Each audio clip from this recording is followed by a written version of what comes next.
Энэ яг соёлгүй үлдээсэн да. Ямар бүдүүлэг юм бэ? Энэ бол босгүй зүйл шүү залуус. Одоо би та нарт энэ видеогоор соёлтой соёлгүй байх үйлдэлийг ялгаж харуулнаа. Лифтэнд суухдаа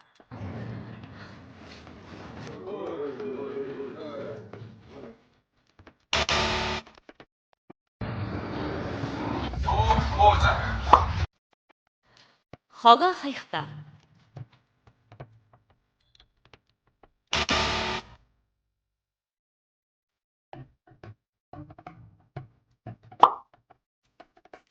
дасгал сургалтын үеэр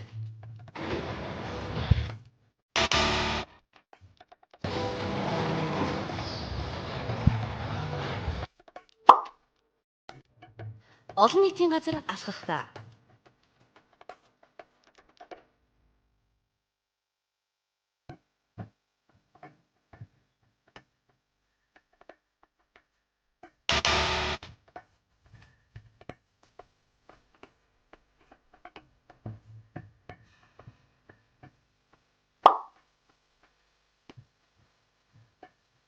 Олон нийтийн газар өөрийнхөө биеэ зөв авч явах нь өөрийгөө хүндж байгаа нэг хэлбэр. Соёл танаас надаас эхэлж байгаа залуусаа.